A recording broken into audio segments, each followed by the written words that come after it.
Au début régnaient les ténèbres. Et soudain le Big Bang a donné naissance à des éléments dont l'expansion est infinie. Le temps, l'espace et la matière. Chaque jour, de nouvelles découvertes éclairent les mystères mortels et stupéfiants de cet endroit que nous appelons l'univers. Des étoiles naissent dans un éclair parmi le gaz tournoyant et la poussière des bras de la Voie lactée. Elles ne sont pas isolées, mais rassemblées en amas par la force de gravitation. La gravitation est comme le sculpteur de l'univers. Nous allons maintenant faire le tour des amas stellaires de la galaxie. Ce sont les cartes au trésor de l'espace. Ils détiennent des indices essentiels sur les mystères des 400 milliards de soleils de la Voie lactée. Les amas stellaires nous ont réellement permis de comprendre les parcours des étoiles, comment elles vivent et meurent. Elles mènent une existence violente et chaotique. Et notre recherche d'amas cosmiques pourrait finalement nous faire découvrir un univers plongé dans l'obscurité pour l'éternité.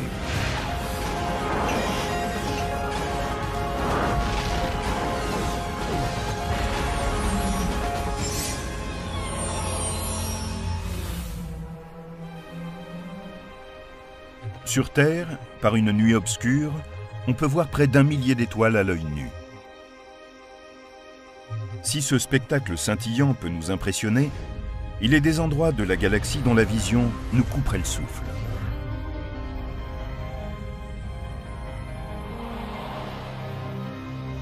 Imaginez le Soleil à la limite d'un amas géant composé de millions d'autres soleils qui occupent le ciel d'un horizon à l'autre. La densité stellaire est vraiment forte. La distance entre les étoiles peut être de quelques centièmes d'années-lumière seulement. Les amas galactiques sont splendides à regarder. Mais ils détiennent également les clés de la création des étoiles et savent comment elles se détruisent dans des explosions de supernovas qui produisent les éléments premiers de la vie.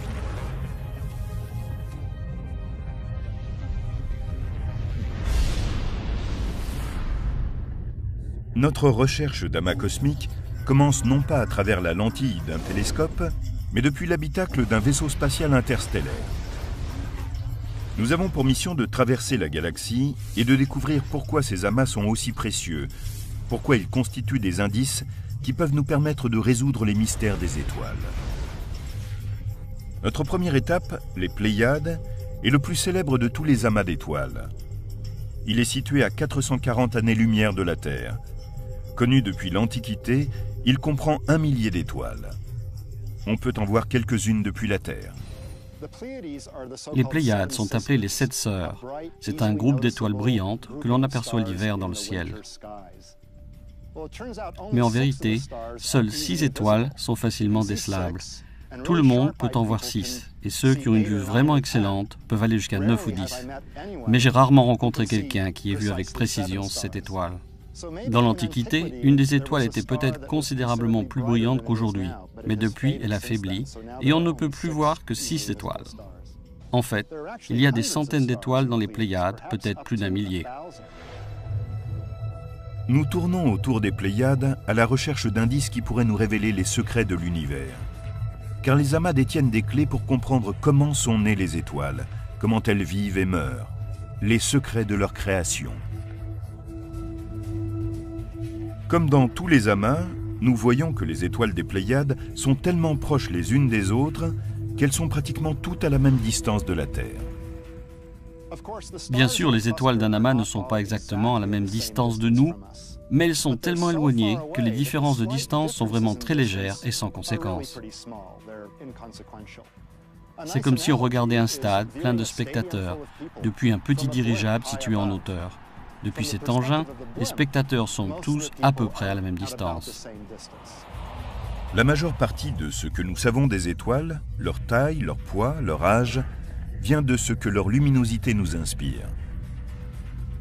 Mais on ne peut pas juger de la véritable luminosité d'une étoile sans savoir à quelle distance elle se trouve. C'est là où l'amas entre en jeu. Le fait que toutes les étoiles d'un amas soient à la même distance de la Terre est important. Cela nous procure un échantillon d'étoiles qui nous permet d'en voir la luminosité réelle. Si nous n'avions pas la certitude qu'elles sont toutes au même endroit, nous ne saurions pas si nous regardons une étoile très brillante mais éloignée ou une étoile plus faible mais plus proche de nous. C'est impossible à dire, mais dans un amas, on peut le déterminer. Ce sont les mêmes règles qui s'appliquent aux étoiles dans le ciel et aux voitures sur la route. Nous avons ici 2 voitures de même marque et de même modèle. Ainsi, nous savons que les phares de chaque voiture diffusent exactement la même lumière. De là où je suis ici, les phares d'une voiture ressemblent à ceux de l'autre, c'est évident. Mais maintenant, ces voitures vont imiter les étoiles dans l'univers. Elles sont semblables, mais à des distances différentes. Ok, Amy, recule.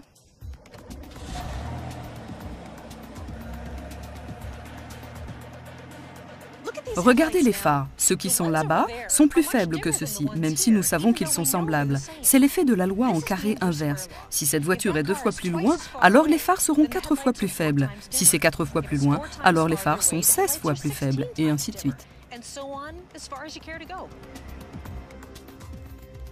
Mais parfois, une lumière peut paraître plus faible et l'être en effet.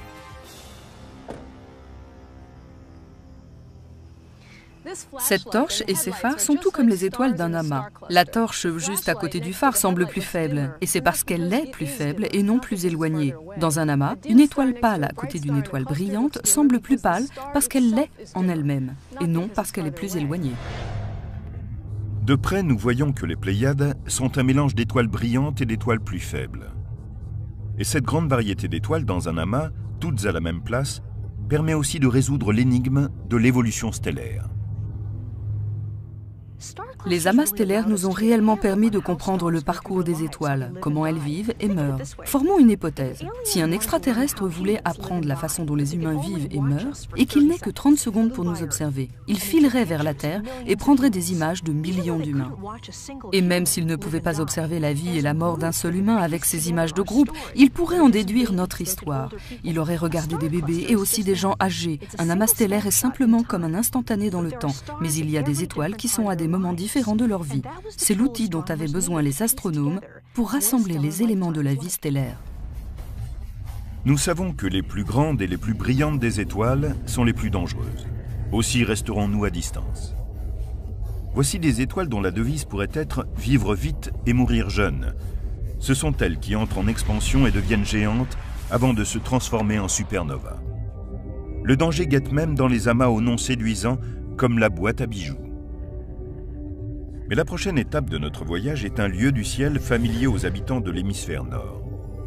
Nous sommes à 80 années-lumière de la Terre, à proximité de l'amas le plus proche de notre planète, la constellation de la Grande Ourse. En tournant autour d'elle dans notre vaisseau intersidéral, nous pouvons voir 5 des étoiles centrales qui forment la Grande Ourse. C'est ce qu'on appelle la Grande Casserole. Les humains ont remarqué qu'elles se déplaçaient ensemble dans le ciel. Dans la plupart des constellations, les étoiles sont complètement indépendantes les unes des autres.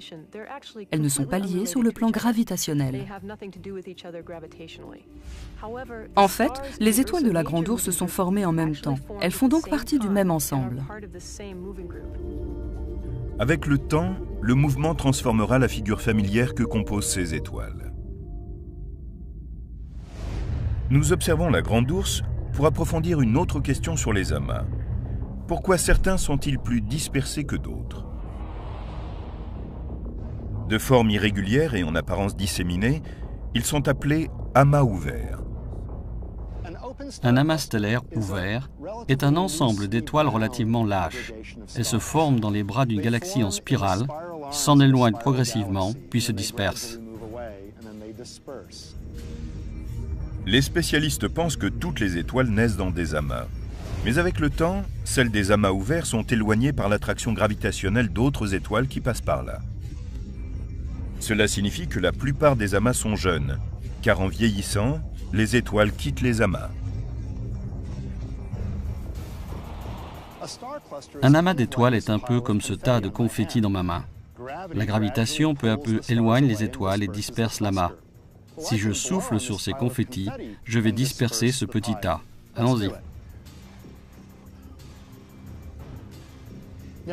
Maintenant, si ceci était un amas stellaire et non un tas de confettis, c'est la gravitation qui éloignerait peu à peu les étoiles, disperserait l'amas avec le temps, jusqu'à ce qu'il n'en reste quasiment plus rien. Ces jeunes amas sont très importants pour nous. En trouvant de nombreuses étoiles en un seul lieu, nous pouvons faire une sorte de sondage et comprendre le caractère commun ou rare des différentes sortes d'étoiles dans la galaxie.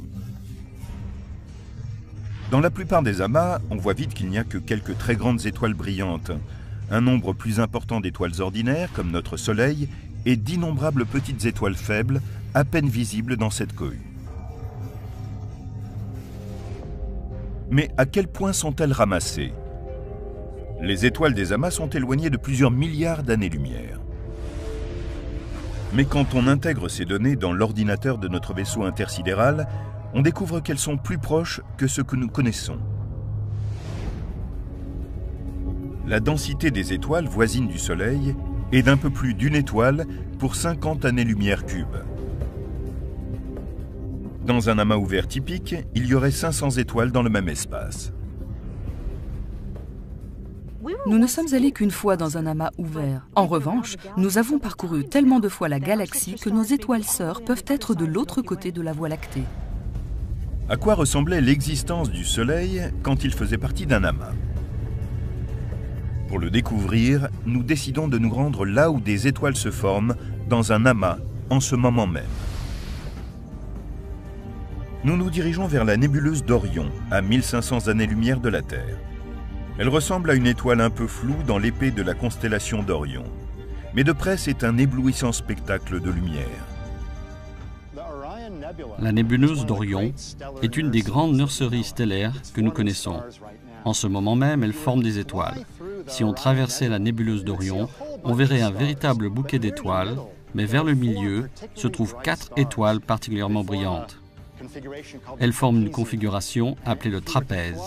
Et si on passait en vol près de ces étoiles, on verrait ces 4 étoiles brillantes toutes récentes et une foule de petites étoiles autour. Ce serait un voyage extraordinaire. Nous nous dirigeons vers les 4 étoiles du trapèze, les plus brillantes d'un amas qui est un centre très actif de formation d'étoiles. Des milliers d'autres étoiles se sont formées ou sont en formation. Mais les spécialistes pensent que l'amas impose une sorte de contrôle de naissance sur le cycle entier. 10% seulement de la masse d'un nuage formateur d'étoiles se transforme en effet en étoile. Pourquoi donc, dans ce nuage, si peu de matière devient-elle une étoile? Nous sommes aujourd'hui amenés à penser qu'il s'exerce peut-être un processus de réaction. Une fois formées, les étoiles agissent sur le nuage comme un thermostat et limitent le nombre d'étoiles qui vont se former. Dans l'amas du trapèze, on trouve 4 étoiles massives qui produisent une immense quantité de rayons ultraviolets, ainsi que des vents qui se répandent dans la zone alentour et affectent le gaz qui va former les étoiles. Même si on a 1 millier d'étoiles en formation dans le trapèze, le taux d'étoiles naissant dans cette zone va être affecté par les rayons ultraviolets et le vent des étoiles massives.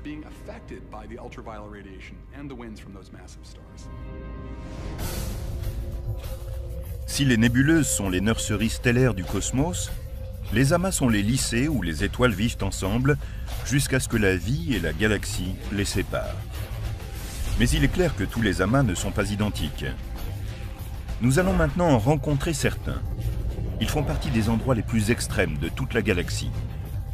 Les étoiles y sont tellement massives qu'elles sont sur le point d'exploser et de plonger dans l'oubli.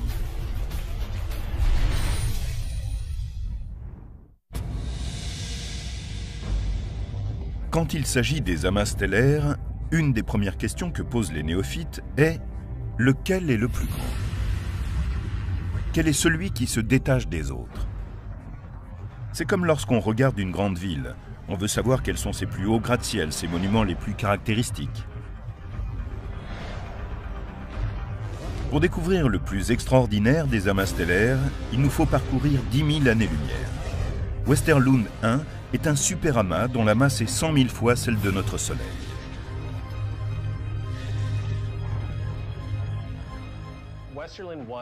Aujourd'hui, Westerlund 1 détient le record du monde du plus grand amas récent.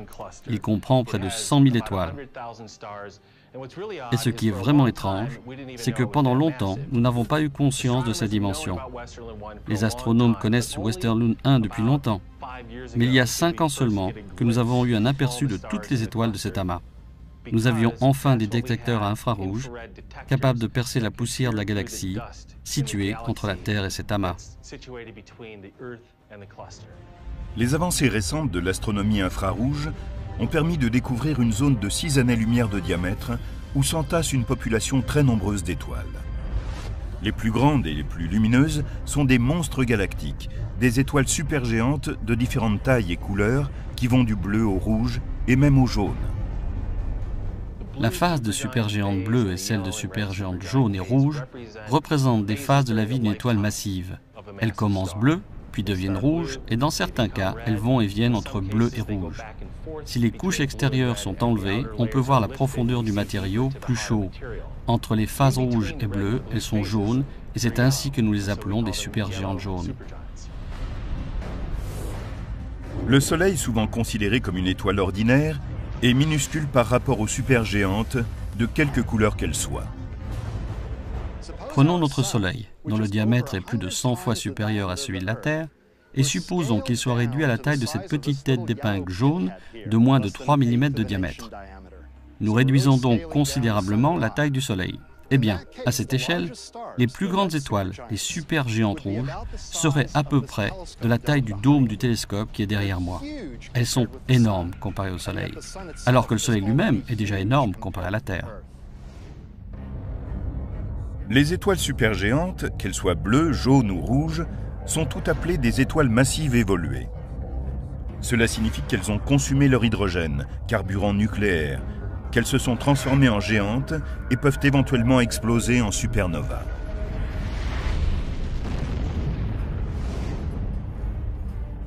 Les supernovas sont tellement lumineuses qu'on peut les voir de très loin. Mais David Y. de Wing, en Pennsylvanie, nous pose une question. Une supernova peut-elle infléchir le temps et l'espace suffisamment pour que nous remarquions un changement ? Bien sûr, David, nous espérons qu'une supernova créera une perturbation assez importante pour que nous puissions la remarquer, une inflexion de l'espace et du temps assez notable. Mais ce ne sera pas facile. On ne sera pas bousculé, mais on espère que la génération actuelle de détecteurs d'ondes gravitationnelles, ainsi que la suivante, pourra observer de légères ondulations dans le tissu de l'espace et du temps. C'est une nouvelle fenêtre inexplorée de l'astrophysique, l'astronomie des ondes gravitationnelles. Notre Soleil deviendra une géante rouge. Il se développera assez pour engloutir l'orbite de la Terre, mais n'atteindra pas la taille de l'orbite de Jupiter comme les supergéantes et n'explosera pas non plus en une supernova. Les supergéantes d'un amas nous indiquent l'âge de cet amas. Ces étoiles incroyablement massives sont importantes parce qu'elles ont des durées de vie très courtes. Elles ne vivent que 5 ou 6 millions d'années. Donc, lorsqu'on voit une étoile massive évoluer, c'est qu'elle est proche de la fin de sa vie. On sait qu'elle ne peut avoir plus de 5 ou 6 millions d'années, car sinon, elle aurait déjà explosé.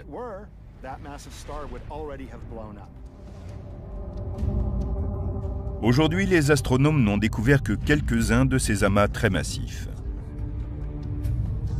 Et comme Westerlund 1, ils étaient tous quasiment inconnus jusqu'à très récemment. Regardez à quel point nous sommes ignorants. Rendez-vous compte qu'il y a seulement 10 ans, nous ne savions rien de ces amas massifs. Tous les jeunes amas que nous avons découverts depuis plus de 10 ans comprennent moins de 10 000 étoiles. Et nous connaissons des milliers de ces petits amas, alors que nous ne connaissons qu'une douzaine d'amas massifs. Notre galaxie est tellement pleine de poussière que la plupart des amas stellaires découverts jusqu'ici se situent dans une zone autour de nous dans la Voie lactée. Nous pouvons difficilement voir le centre de la galaxie. Mais avec les avancées de la technologie, nous pourrons voir de plus en plus loin, jusqu'aux bras spiralés les plus éloignés. Westerlund 1 ne sera pas longtemps le jeune amas le plus massif, car nous découvrons sans arrêt de nouveaux amas. Quelques superamas sont proches du cœur galactique, là où les forces gravitationnelles du trou noir géant de la Voie lactée peuvent les réduire en pièces en quelques millions d'années. Pour l'instant, on étudie avec intensité leurs étoiles massives lumineuses. Notre prochaine étape est l'amas du quintuplète, un amas massif de 4 millions d'années, appelé ainsi à cause des 5 supergéantes rouges qui dominent en son centre. C'est aussi le domicile de l'étoile du Pistolet, l'une des plus brillantes de toute la galaxie. L'amas comprend 5 supergéantes massives, dont les secrets sont dissimulés par des nuages de poussière rouge. En 2006, des scientifiques perplexes ont tenté de les apercevoir de plus près à l'aide du télescope Keck situé à Hawaï. Ce qu'ils ont découvert est surprenant. 2 des étoiles sont entourées par d'étranges spirales, ce qui signifie que les supergéantes ne sont pas seules. Dans l'amas stellaire du quintuplet, on trouve plusieurs étoiles massives qui font partie de systèmes binaires. Elles sont en train d'éliminer doucement leur enveloppe extérieure. Celle-ci entre en collision et crée une forme de spirale. Il est très inhabituel de trouver plusieurs de ces objets au même endroit. Ces étoiles sont très rares. Si vous regardez ailleurs dans notre galaxie, vous en trouverez une de temps en temps, ici ou là, mais peu d'entre elles sont concentrées en un seul endroit. Ce n'est qu'une question de temps avant que celle-ci et certaines des centaines d'autres étoiles supermassives éclairent l'amas lorsqu'elles exploseront en supernova. Elles feront alors exploser certaines de leurs planètes et anéantiront les civilisations de mondes voisins par leur rayonnement mortel. Des dangers similaires guettent à l'intérieur d'un autre amas proche du centre galactique. Celui-ci est l'amas des Arches, situé à 25 000 années-lumière de la Terre et à 100 années-lumière seulement du centre de la Voie lactée. L'amas des Arches a été le premier jeune amas massif découvert dans la galaxie. C'est le jeune amas le plus dense de toute la galaxie. L'environnement de notre Soleil est quasiment vide comparé à l'amas des Arches. Le Soleil n'a qu'un seul voisin dans les 50 années-lumière cubes qui l'entourent, le système d'Alpha du Centaure. Si nous étions dans l'amas des Arches où les étoiles sont étroitement serrées, cet espace contiendrait plus d'1 million d'étoiles qui éclaireraient jour et nuit le ciel de n'importe quelle planète. Si nous vivions sur une planète autour d'une étoile de l'amas des Arches ou d'un amas de même densité, nous verrions des milliers d'étoiles dans le ciel nocturne. Une seule d'entre elles serait plus brillante que la pleine lune. Le ciel nocturne serait très lumineux. Le niveau de lumière serait comparable à celui qui règne dans un bureau au cours de la journée.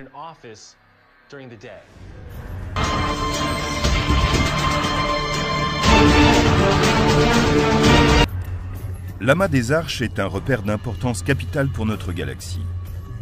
Les spécialistes s'en sont servis pour comprendre quelle taille pouvait atteindre une étoile.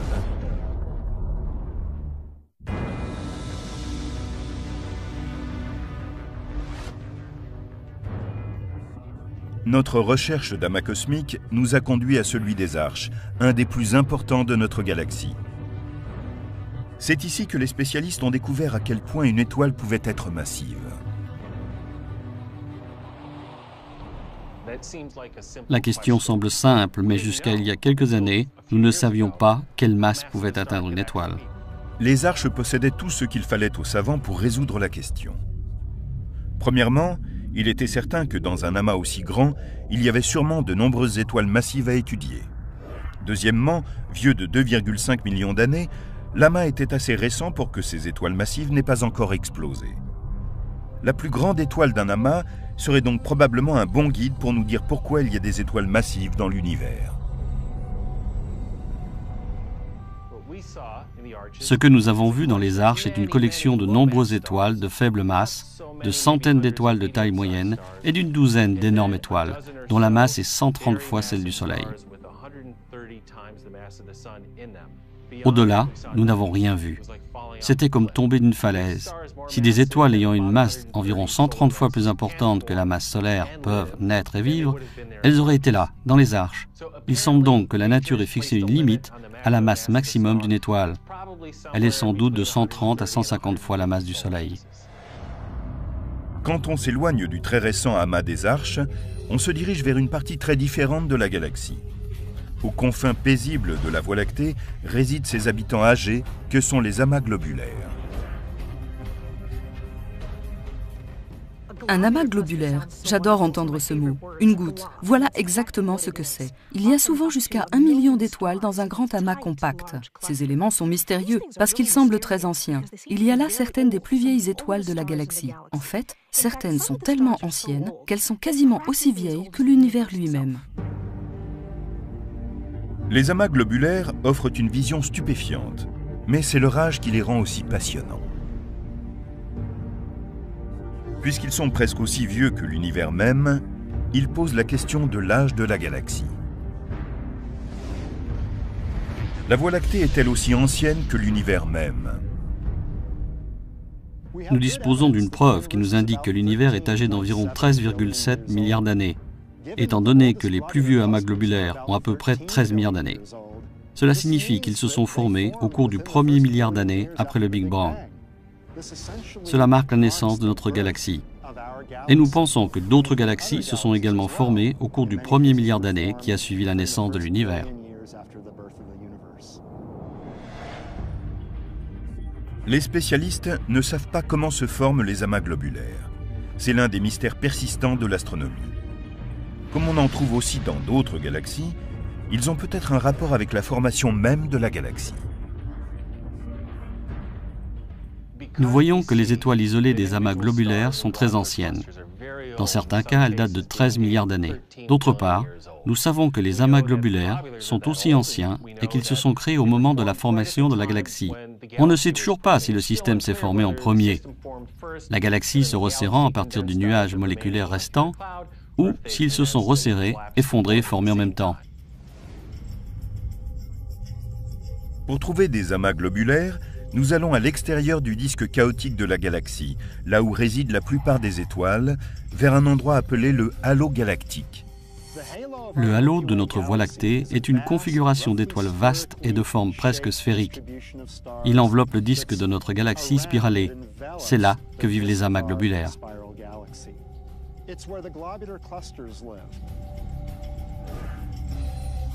De nos jours, il y a près de 160 amas globulaires connus, mais on pense qu'il y en avait autrefois beaucoup plus. Leur présence dans le halo, hors de l'influence du disque galactique, peut expliquer qu'ils aient gardé leur forme sphérique. Il est possible que les amas globulaires proches du disque se soient dissipés il y a longtemps. Mais il y a en tout cas un amas hors du halo qui risque d'être mis en pièces, un amas qui a perdu 80% des étoiles qu'il comprenait lors de sa formation. Nous continuons notre trajet vers l'amas globulaire M12 pour voir de plus près ce ravage. L'amas globulaire M12, au lieu d'être en orbite hors de notre galaxie ou de traverser les limites extérieures, est en fait passé près du centre de la galaxie. À ce moment-là, l'interaction gravitationnelle avec les autres étoiles de la Voie lactée a été assez puissante pour attirer certaines des étoiles les plus massives à l'intérieur de l'amas. Ce qui se passe, c'est que M12 perd lentement ses étoiles de faible masse à chacun de ses passages dans notre galaxie. Peut-être n'en restera-t-il plus rien parce qu'il aura été complètement dévoré par la Voie lactée. Pour l'instant, la plupart des amas globulaires sont encore très peuplés. Ils sont 60 000 fois plus denses en étoiles que notre environnement galactique.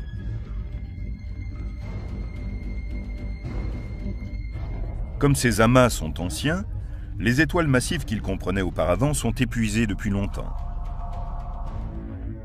Le ciel d'un amas globulaire serait encombré, mais sa lumière resterait subtile.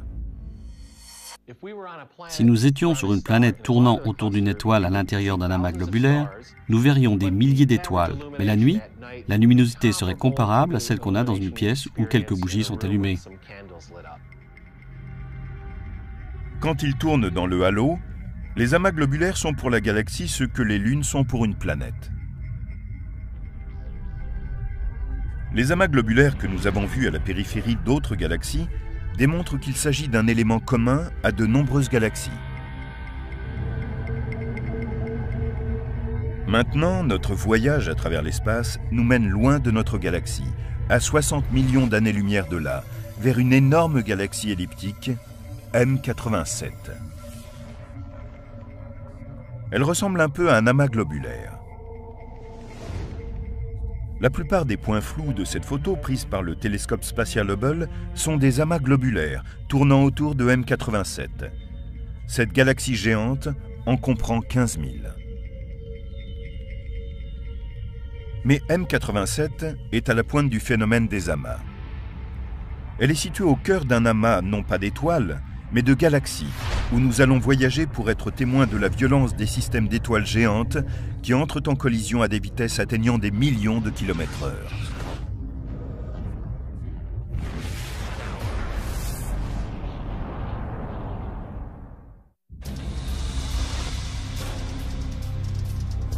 Nous jetons quelques regards rapides pour voir la façon dont l'attraction gravitationnelle maintient ensemble les étoiles. La gravitation est comme le sculpteur de l'univers. Elle agit sur de vastes zones, si bien qu'elle peut rassembler les galaxies, tout comme les amas stellaires, mais à une échelle beaucoup plus grande. Il s'agit ici de millions d'années-lumière. C'est fantastique. C'est un processus qui débute là où notre vaisseau spatial se prépare à voler en dehors de la galaxie. La Voie lactée est une galaxie vaste mais plutôt spiralée. Et nous sommes situés dans un petit groupe de galaxies, dans un environnement dont le matériau est tout à fait commun dans l'univers. Seuls 5% environ des galaxies sont situées dans des amas importants. Plus de la moitié d'entre elles se trouvent dans de petits groupes de galaxies. L'amas qui accueille notre galaxie est appelé le groupe local. Un parcours de 3 millions d'années-lumière nous permet de dépasser deux de ses membres importants, la Voie lactée et M31, la galaxie d'Andromède. La galaxie du Triangle est la seconde en ordre de grandeur. Quelques dizaines de galaxies naines circulent entre elles. À l'intérieur d'un amas, les galaxies tendent à fusionner avec le temps, si bien que dans les 4, 5 ou 6 milliards d'années à venir, notre Voie lactée fusionnera avec la galaxie d'Andromède. À l'heure actuelle, si nous regardons l'univers à partir de l'orbite terrestre, notre champ de vision ressemble à cela. Le dessin de notre propre galaxie domine, s'étirant à travers le centre. Mais quand nous fusionnerons avec Andromède, le ciel aura beaucoup changé. C'est un événement très spectaculaire qui semble se produire dans une galaxie elliptique très différente des deux spirales qui la composent. Andromède va passer plusieurs fois, comme si elle effectuait une danse gravitationnelle avec la Voie lactée. La fusion va détruire leur élégante forme de disque. À la fin, elles vont composer une goutte géante et ronde, la forme typique des galaxies elliptiques dans l'univers.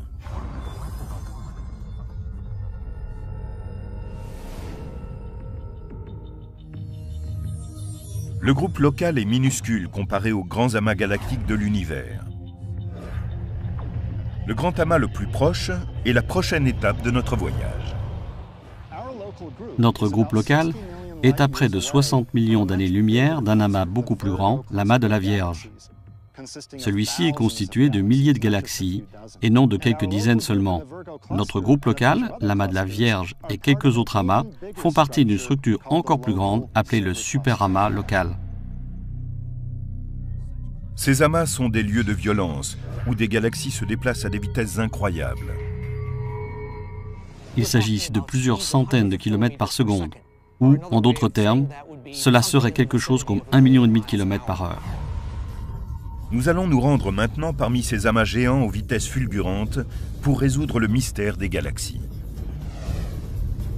Pourquoi certaines possèdent-elles des étoiles qui se forment dans les amas et d'autres non? La réponse se trouve dans le gaz galactique. Les galaxies sont parfois riches en gaz et parfois pauvres. Les galaxies riches en gaz tendent à former activement des étoiles, contrairement aux galaxies pauvres en gaz. Il s'avère que l'activité des amas de galaxies est un peu comme celle d'une zone de combat où ces vitesses extrêmes menacent d'étouffement les galaxies riches en gaz. La galaxie est étouffée quand une galaxie qui ne fait pas partie d'un amas s'en rapproche.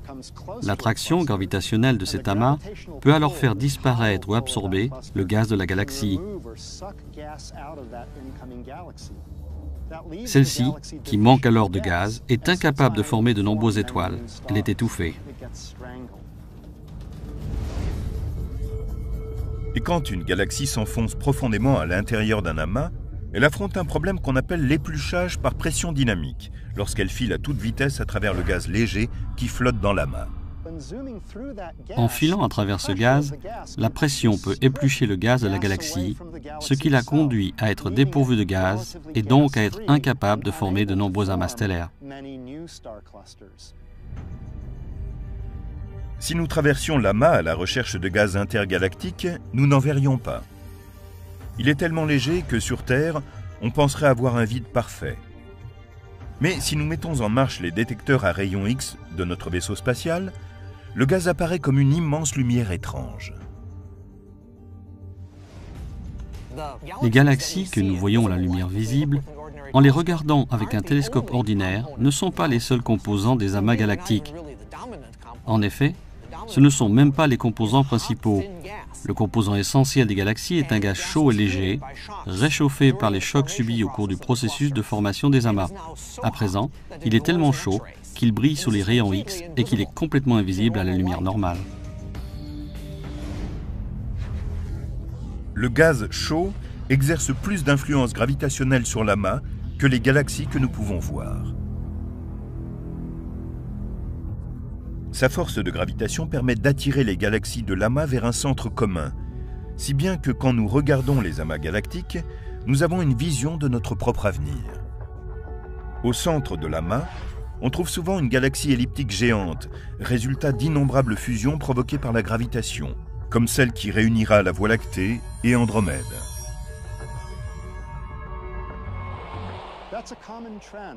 C'est une tendance commune aux amas de galaxies. Elles fusionnent ensemble, forment plusieurs, puis finalement une seule supergalaxie. L'univers est-il voué à être peuplé de supergalaxies isolées? La gravitation va-t-elle continuer à exercer éternellement son attraction? Pour trouver des réponses, nous utilisons des superordinateurs qui, tels des machines à voyager dans le temps, nous transportent dans le futur. Et le scénario qu'ils envisagent risque d'être beaucoup plus noir que ce que l'on craint.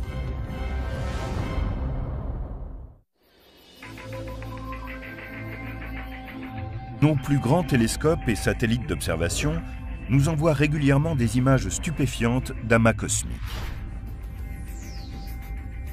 Mais pour l'essentiel, ce ne sont que des instantanés. Pour bien observer l'évolution de l'univers, nous avons besoin d'une machine à voyager dans le temps. La durée de la vie humaine est courte à l'échelle du temps cosmique, mais nous pouvons observer l'évolution des galaxies et des amas galactiques en effectuant une simulation sur des ordinateurs superpuissants. Le superordinateur transforme notre vaisseau spatial en une machine à voyager dans le temps pour l'étape suivante de notre mission, découvrir comment l'univers a évolué et comment il disparaîtra. Cette simulation montre comment se forme un amas galactique. Une évolution de 12,3 milliards d'années est ainsi condensée en moins d'une minute. Ce type de visualisation par ordinateur est important pour nous permettre de comprendre les œuvres de l'univers et où nous mènera l'avenir. Les simulations où nous pouvons voir l'amas galactique évoluer sur des milliards d'années me coupent le souffle. Il est extraordinaire d'observer le temps cosmologique à travers ces simulations élégantes et magnifiques. Voici comment fonctionnent les superordinateurs. Au départ, il y a ce que les spécialistes appellent le problème à n corps, n étant le nombre de corps. Les corps sont ici les planètes, les étoiles ou les galaxies. Et le problème est d'effectuer un simple calcul pour voir comment les étoiles ou les planètes se déplacent dans l'espace selon les lois de la gravité de Newton. Les simulations de ce type sont des outils remarquablement puissants qui nous permettent d'étudier comment les systèmes complexes, tels que les amas galactiques et les galaxies, évoluent avec le temps. Peter Toobin, spécialiste de la simulation à l'Université du Maryland, entre les formules de la gravitation dans un superordinateur appelé DeepFu. Il est facile, par exemple, de visualiser l'orbite d'une planète autour d'une étoile. C'est ce qu'on appelle un problème à deux corps. N'importe quel lycéen, bon en maths, est capable de le résoudre. Mais supposons que l'on doive concevoir les mouvements de l'essaim d'étoiles d'un amas stellaire. Gérer un problème à n corps, c'est un peu comme du jonglage. Si on a un problème à deux corps, ici on a une balle, je peux me débrouiller assez facilement avec une balle. Mais je ne suis pas jongleur. Je ne sais pas si je peux avec deux balles. Il est clair que je ne peux pas jongler.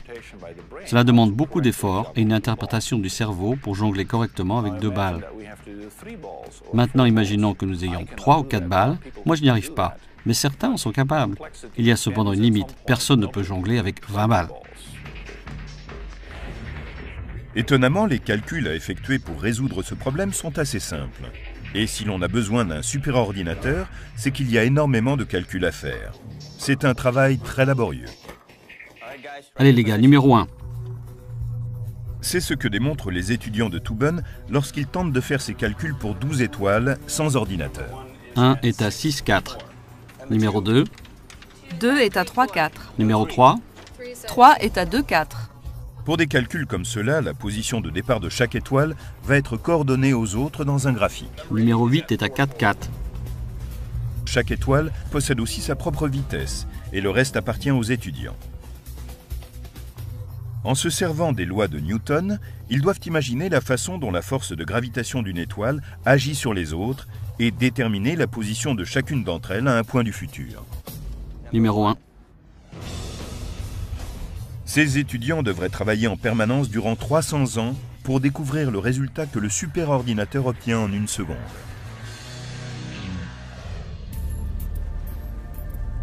Les calculs sur les amas de galaxies montent en puissance et portent sur des millions, voire des milliards de corps. Les astronomes impatients de simuler le passé, le présent et le futur de l'univers ont la chance d'avoir des ordinateurs de plus en plus performants à leur disposition. À l'heure actuelle, les superordinateurs dont on se sert ne sont pas très différents des portables que vous et moi utilisons chez nous. La seule chose, c'est que nous les relions ensemble. Ils sont faciles à construire, peu onéreux, et il en existe beaucoup.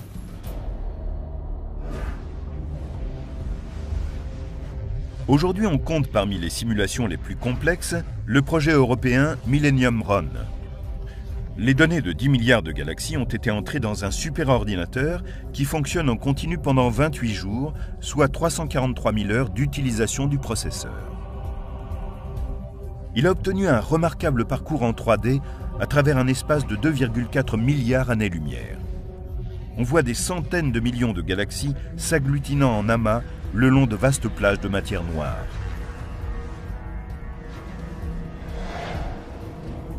À l'aide des superordinateurs, les scientifiques peuvent non seulement étudier le passé, mais prédire l'avenir de l'univers. Je trouve génial que nous puissions prendre les données que nous avons sur les conditions présentes et utiliser ces simulations effectuées par ordinateur pour prévoir l'avenir. Nous pouvons nous en servir pour extrapoler ce qui nous arrivera à la fin. Cette simulation commence avec la mousse quantique, laissée par le Big Bang, et nous emporte à travers 13 milliards d'années, lorsqu'elle s'est entièrement condensée dans les amas de galaxies et les superamas, le long du réseau de filaments et de vides, comme ceux que nous pouvons détecter aujourd'hui. Le phénomène cosmique de formation d'amas est ici mené à l'extrême par la force de gravitation. Mais celle-ci est contrebalancée par la mystérieuse énergie sombre qui entraîne au loin les amas galactiques de l'univers. Il y a 10 ans, des astronomes ont découvert que l'univers non seulement était en expansion, mais que cette expansion s'accélérait avec le temps. La gravitation va réunir les amas de galaxies uniquement au niveau local. Notre groupe local va se rassembler en une super-galaxie, mais toutes les autres galaxies de l'univers vont s'éloigner de nous à toute vitesse. Dans 100 milliards d'années, ce coin d'espace sera plongé dans l'obscurité.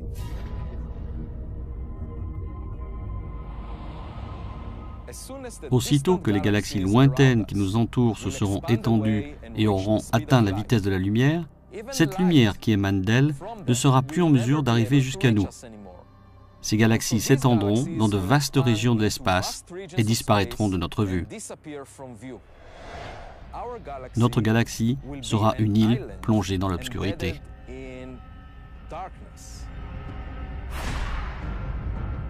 Des nuages de gaz continueront à se former dans les amas stellaires proches. Mais les astronomes du futur ne verront rien dans le ciel au-delà des limites de notre propre galaxie. Si le travail de nos chercheurs n'est pas conservé, rien ne permettra aux cosmologistes du futur de savoir qu'il y a eu un jour un Big Bang et une expansion cosmique. Rien ne pourra leur révéler ce qu'il y a au-delà de l'univers.